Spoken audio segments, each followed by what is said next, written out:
Olá, sejam muito bem-vindos. Para quem não me conhece, eu sou a Natália, sou fonoaudióloga, sou mãe de 3 e sou integrante do duo musical Nossa Frequência, um projeto muito especial que eu tenho com meu marido, Kaique. Eu sou autista com altas habilidades e superdotação e os meus filhos também têm funcionamento neurodivergente, como autismo, superdotação e síndrome de George. Essa contextualização é necessária para a reflexão que eu quero fazer com vocês aqui hoje. Esse momento aqui hoje tem alguns objetivos. O primeiro deles é essa reflexão que tem alguns temas que podem parecer que estão desconectados, mas que tem uma ligação fundamental que eu gostaria de falar um pouquinho com vocês, que é a neurodiversidade, a educação respeitosa e o nosso encontro ou reencontro com a nossa essência, com quem nós realmente somos. E ao final disso, nós vamos fazer o lançamento do clipe da nossa música, que se chama Nosso Barco. E eu digo nossa música porque é uma música feita pelo Kaique, mas ele fez para mim, ele me deu de presente, então é minha também. É uma música muito especial, muito linda. E eu sei que eu sou suspeita, mas eu convido vocês a ficarem aqui até o final para vocês dizerem da perspectiva de vocês. E essa música, ela foi feita contextualizando a nossa história, contextualizando o nosso amor. Ela é uma canção de amor, mas eu já a ouvi de diversas formas. Eu consigo dar várias interpretações para ela, porque ela tem um significado tão genuíno, tão importante, que eu convido vocês hoje, depois do que a gente conversar aqui, eu convido vocês a ouvirem essa nossa canção contextualizando com situações da vida de vocês, com momentos da vida de vocês, porque eu tenho certeza que de alguma forma isso vai se conectar com a sua história. Então não é uma canção só nossa, só da nossa história. A gente quer que vocês se sintam à vontade para usá-la de uma forma para usá-la e apreciá-la de uma forma que faça sentido com a história de vocês. E eu peço licença para usar uma colinha, porque eu venho registrando várias ideias e reflexões ao longo desses dias que vêm de uma forma muito genuína, baseado no que eu estudo e, acima de tudo, no que eu vivo. O que é ser uma pessoa neurodivergente? O que é trabalhar com pessoas neurodivergentes? O que é ser mãe de crianças e adolescentes neurodivergentes? E eu não conseguiria organizar isso de uma forma muito fluida só na minha cabeça, porque por conta das altas habilidades de superdotação, eu tenho um pensamento muito rápido e muito arborizado. Então, para não ficar confuso, eu vou me apoiar aqui no meu registro, para que eu não esqueça também de nenhum ponto que para mim é fundamental trazer aqui para nossa reflexão. Então vamos lá. Ao longo da nossa vida, todos nós, todos os indivíduos, nós vamos desenvolvendo ferramentas e estratégias para a gente se sentir pertencentes, amados, aceitos nos contextos em que a gente vive. Se para os indivíduos típicos já é um risco muito grande ir se distanciando da sua essência, ir se distanciando de quem se é, para poder caber, pertencer, para não ser diferente. Para os neuroatípicos, esse distanciamento é muito mais intenso e frequente, porque eles sentem, percebem em maior ou menor intensidade a estranheza, a sua própria estranheza, a estranheza dos outros em relação a eles e os frequentes julgamentos das pessoas que estão ao redor em relação aos seus comportamentos, a sua forma de comunicação ou inclusive a ausência dela, as suas reações, seus incômodos, suas desregulações e as suas particularidades. Os autistas com níveis menores de suporte percebem desde muito cedo que ser quem se é incomoda. Não sabe por quê, mas percebe que incomoda. E na tentativa desesperada de caber, mesmo em lugares em que ele nem gostaria de fato de estar, modelam comportamentos, copiam comportamentos, modelam, copiam maneiras de falar, forma de se vestir e ficam patologicamente reféns de validação externa. Se perdem da sua própria guiança, perdem saúde física, emocional e espiritual, pois não se respeitam, não conseguem identificar, considerar e respeitar as suas necessidades e os seus limites. Autismo é doença? Neurodiversidade é doença? Teoricamente não, mas ficamos gravemente adoecidos a depender do nosso contexto. Para que se estabeleça que o indivíduo tenha um transtorno, tem que haver prejuízos importantes no seu dia a dia, na sua rotina, nas suas questões profissionais, nos seus relacionamentos, na sua saúde emocional e impacta inclusive a sua saúde física.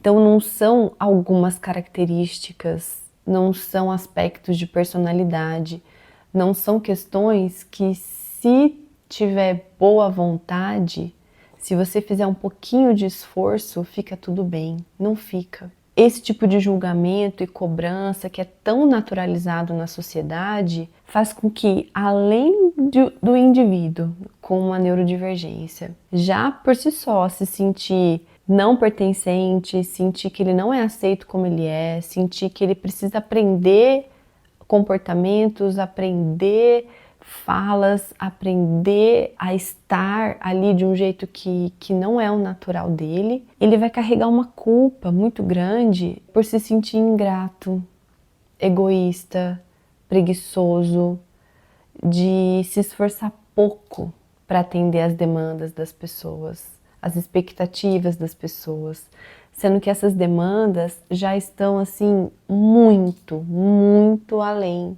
do que seu funcionamento cerebral é capaz de suportar. E esse julgamento já acontece com as crianças. As crianças que têm algum tipo de transtorno já são julgadas e rotuladas como se elas tivessem consciência e como se elas tivessem condições de fazer diferente se tivesse um pouquinho mais de esforço, se fosse menos egoísta, se fosse menos agitada, como se dependesse, né, da criança mudar esse comportamento, mudar essa situação. Quando se trata de um adulto com algum tipo de transtorno, principalmente um adulto que foi diagnosticado mais tardiamente por ter um nível de suporte menor, a invalidação é muito maior, o julgamento é muito maior, a cobrança é muito maior e o isolamento é muito maior. Então eu vou ler um trechinho de uma reflexão que eu fiz esses dias. Se temos funcionamento cerebral diferentes, por que temos que nos forçar a funcionar de forma equivalente aos cérebros típicos? Por que eu tenho que naturalizar falta de clareza, falta de previsibilidade, excesso de estímulos sensoriais, excesso de cobranças sociais? Ah, porque o mundo é assim. Ok. O mundo é assim e não é cobrado a mudar, mas o meu cérebro tem que mudar para não incomodar o mundo. Complicado isso.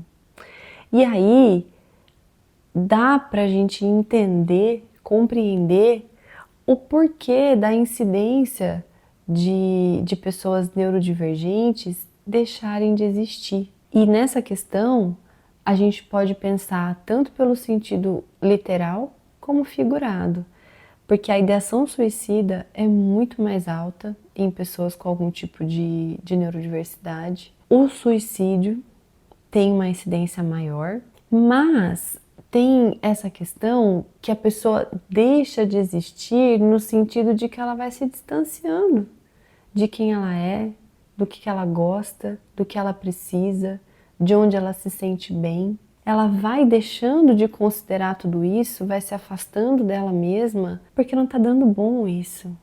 Tá muito estranho, não tá sendo aceito, tô sendo julgada, invalidada, como dramática, como egoísta, como um monte de coisas, mas não sou nada disso. Então, peraí, deixa eu ver o que eu tenho que fazer. Que roupa que eu tenho que pôr, que jeito que eu tenho que falar, o que eu tenho que concordar com o que, eu tenho que discordar do que, e você se afasta de quem você é. Eu acho que não deve todo mundo ter isso em mãos, mas depois eu queria que todos aqui pegassem uma foto de quando você era criança. E se eu perguntasse aqui para vocês, qual é a criança mais importante da sua vida?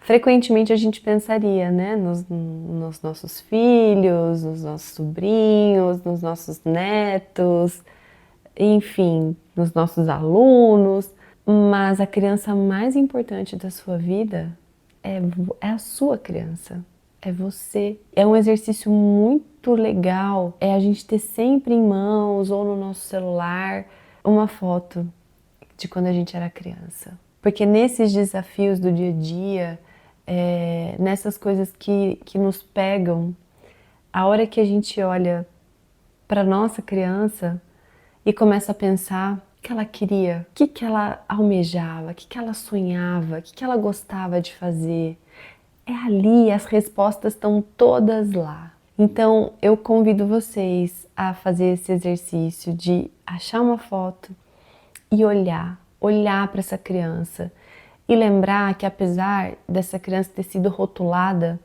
de um monte de coisas, porque infelizmente isso é um padrão da educação tradicional, que eu tô aqui também para convidar vocês a mudar isso.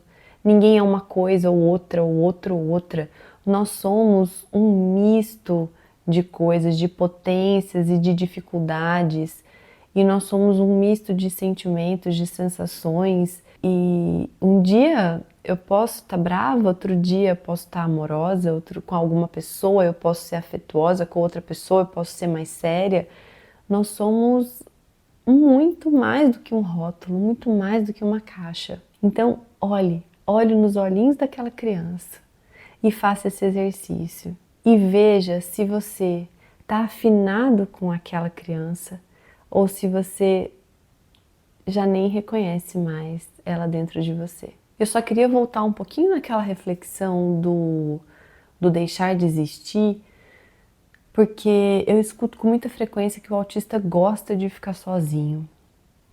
E é curioso porque a gente tem sim momentos que a gente precisa da solitude, da diminuição de estímulos, de estar no nosso hiperfoco, de ter os nossos momentos de autorregulação, de ter um ambiente mais controlado em relação a questões sensoriais, mas a solidão é diferente.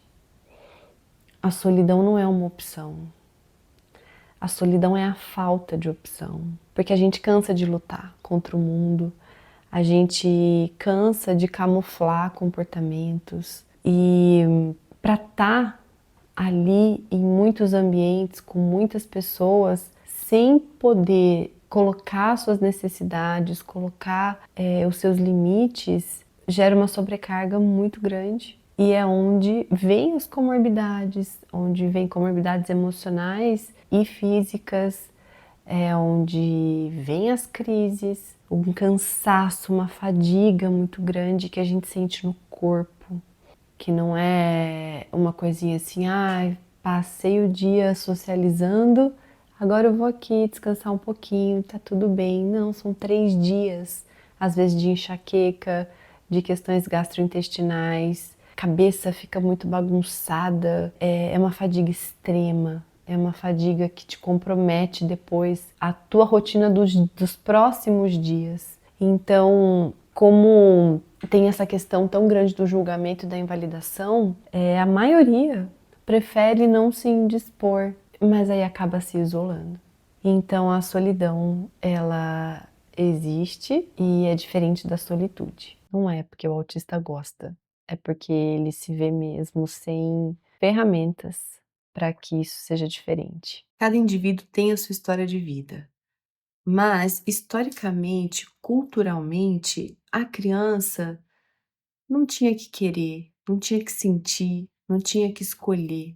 Essas bases da educação tradicional, da educação autoritária, ainda são muito frequentes na cultura. E hoje a gente tem também um contraponto que vai muito para a permissividade, que também é muito perigoso, porque a gente estaria dando autonomia para a criança decidir coisas que o seu cérebro não tem maturidade para isso. Então, nós estamos também deixando de dar suporte para aquela criança. Isso também é um tipo de negligência.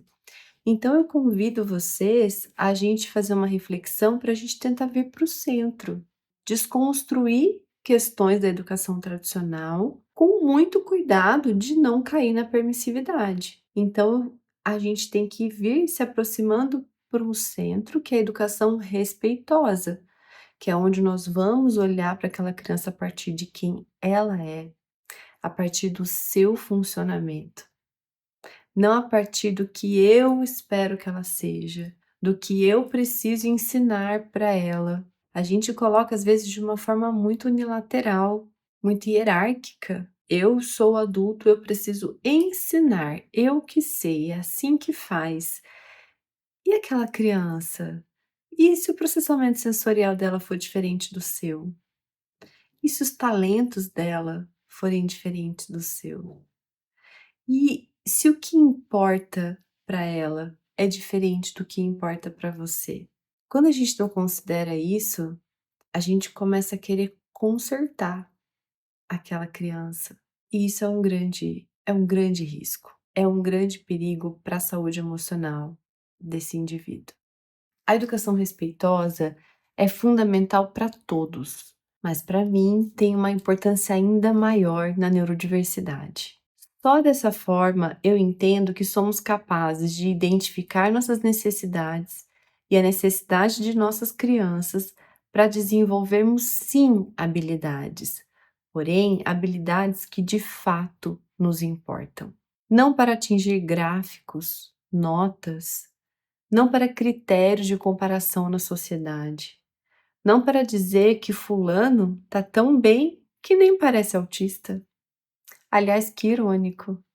Somos diferentes demais para sermos considerados normais, mas somos normais demais para sermos considerados diferentes. E, de verdade, hoje a gente tem mais condições de fazer diagnósticos por conta do conhecimento sobre esses transtornos e sobre o funcionamento cerebral.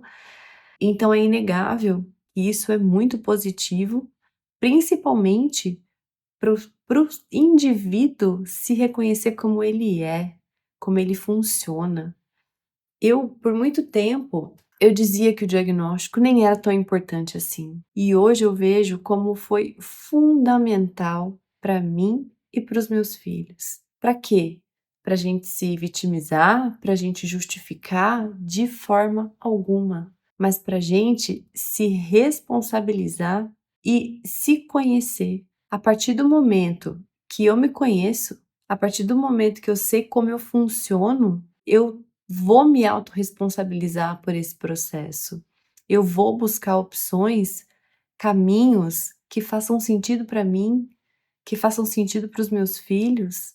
Então, hoje eu vejo como fundamental, mas que se a gente desenvolver esse olhar de que as pessoas são e têm direito de existir sendo diferentes, a gente não vai precisar rotular, categorizar. Por enquanto a gente ainda precisa, porque a gente vive num movimento de massa tão grande em relação a tudo, a música, a roupa, a lugares para onde as pessoas vão, a profissões que as pessoas escolhem, é um movimento de massa tão intenso que isso foi uma questão muito negativa, na minha opinião, da internet, porque a internet tem milhões de coisas muito positivas, A gente poder estar aqui assim é uma delas, tem muitos conteúdos que hoje a gente tem acesso de forma muito mais fácil, democrática, mas a internet também trouxe muito essa questão da comparação, de você querer comparar algo que o outro está mostrando que é um recorte minúsculo da vida do outro, que você nem sabe direito o que ele está vivendo. E aí entra nesse movimento de massa muito grande.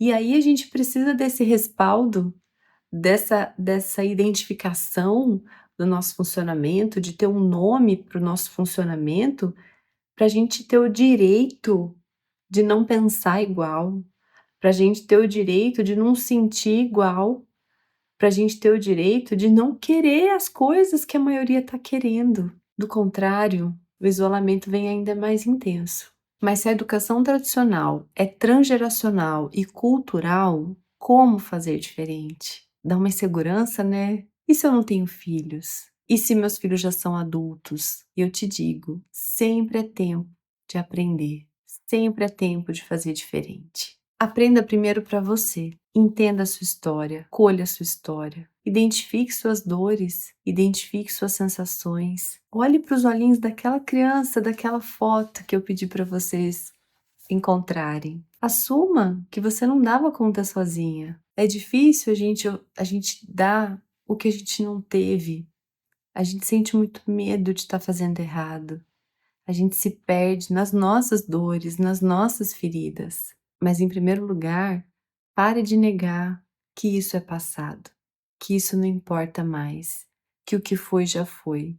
Realmente, o que tinha que acontecer já aconteceu, mas é nossa responsabilidade agora olhar para trás, ressignificar tudo isso, porque a infância é um solo onde a gente pisa por toda a vida. Quando a gente consegue olhar para isso, sem julgar ninguém, sem cobrar de ninguém, sendo grato por tudo aquilo que foi maravilhoso e devolvendo o que não era nosso. A gente consegue olhar para frente, a gente consegue quebrar um ciclo que vai promover uma saúde integral das nossas crianças e nossa também. É fácil?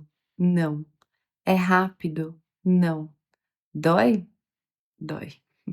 É um exercício que a gente precisa começar a praticar. Primeiro a gente precisa entender, é o meu objetivo aqui hoje, que é sensibilizar um pouquinho mais para esse tema, para a gente buscar mais informações e ir praticando isso todos os dias e validando cada pedacinho que foi legal e aprendendo com os momentos em que a gente não conseguiu fazer do jeito que a gente gostaria.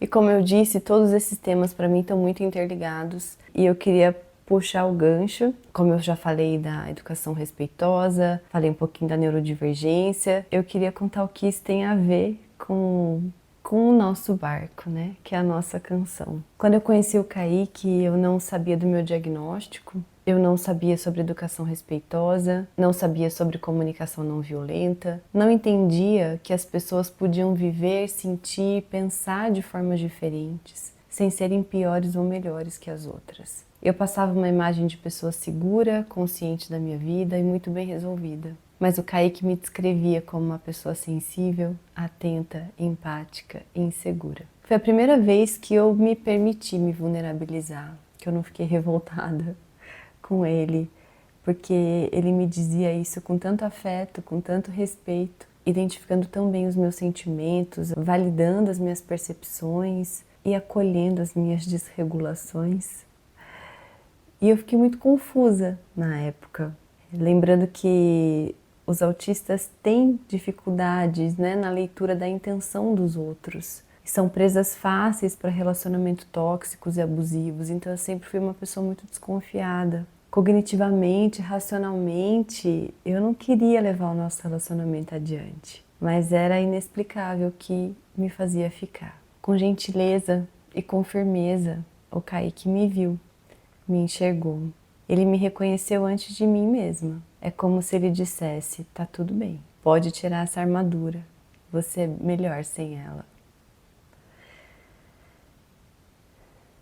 E eu quis conhecer essa pessoa que ele dizia que eu era. E foi a viagem tem sido a viagem mais intensa, mais doída e mais maravilhosa da minha vida. Quando eu rebobinei a fita, me vieram inúmeras recordações daquela menina que parecia estar dentro de uma caixa. Tinha muito a oferecer, mas não tinha ferramentas. Aqueles olhinhos atentos que pareciam dispersos, a sincronia, muita habilidade para algumas coisas e muita dificuldade para outras. A sensação de que tudo estava preso na garganta. Uma cabeça que nunca para. E que me fazia viver num mundo imaginário, onde a música me guiava e a música era o único momento de paz, que era onde a minha cabeça encontrava caminhos imaginários que pareciam que na vida real eu nunca seria capaz de realizar. Quando eu olhei para aquela menina e pude ver as necessidades dela, pude ver as dificuldades dela, pude ver o potencial dela. Isso refletiu na minha família, nos meus filhos. Eu comecei a ter condições de enxergar as necessidades deles, que são diferentes das minhas, e que isso é maravilhoso. Dar para o outro o que o outro não precisa e cobrar isso do outro é muita covardia. Cobrar essa gratidão do outro é muita covardia. Então, às vezes a gente faz isso com os nossos filhos, né? Eu te dou tudo, eu faço tudo e para você ainda não tá bom, e você ainda não tá bem, você ainda não tá sorrindo, você ainda não tá feliz. É porque você tá dando o que ele não precisa. Você tá dando o que ele não quer. E pra gente dar o que o outro precisa, a gente precisa se permitir conhecer o outro. E a partir do momento que eu me reconheci, eu consigo hoje olhar para os meus filhos, olhar para os meus pacientes e para as pessoas em geral com um olhar que não é autocentrado, que não é a partir do meu. É a partir de quem ela é, de onde ela veio, do que ela precisa, do funcionamento que ela tem.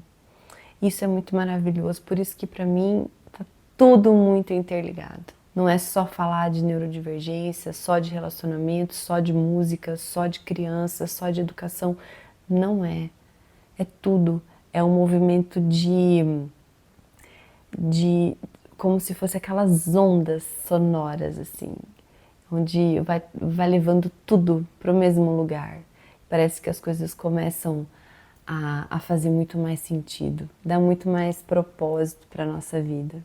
E para finalizar, antes de vocês conhecerem a canção Nosso Barco, tem uma questão que as pessoas colocam muito quando se fala de educação respeitosa, que é dizer, então a criança não precisa de limite, ela pode fazer o que ela quiser. E não é nem de longe isso. Mas a criança não precisa de limite. As crianças precisam de margem, de uma margem segura, onde elas possam ter uma certa liberdade para navegar, para transitar a partir de quem elas são. Deixar a criança sem orientação é como jogá-la em alto mar. É negligência. Mas trancá-la em um aquário porque é seguro é agressão e autoritarismo. As crianças têm o cérebro imaturo e nós, adultos, precisamos estar com o nosso cérebro bem amadurecido, desenvolvido e saudável para nós termos condições de dar essa margem segura para as nossas crianças poderem se desenvolver com liberdade, autenticidade e responsabilidade. E acima de tudo, felicidade. Felicidade principalmente de ser quem elas são. E com muito orgulho, muita gratidão e muita alegria, com vocês no nosso barco.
ou tesouro, é um desafio, porém vale a pena enfrentar, pois o melhor está por vir, pode acreditar. Em você encontrei o melhor, mesmo sem saber como achar. Procurei e hoje não estou mais só. Juntos agora vamos navegar.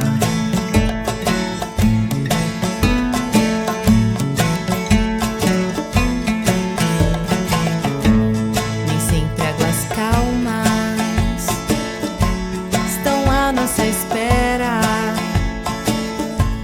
Conforme os ventos soprarem, se ajustam as velas, que assim se repita 1000 vezes se preciso for, pois desistir não é opção quando existe amor. Em você encontrei o melhor, mesmo sem saber como achar. Procurei e hoje não estou mais só. Juntos agora vamos navegar. Pá, pararapá.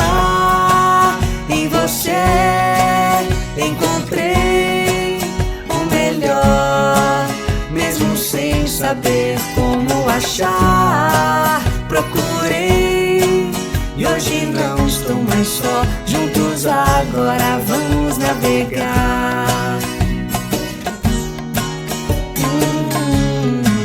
Juntos agora vamos navegar.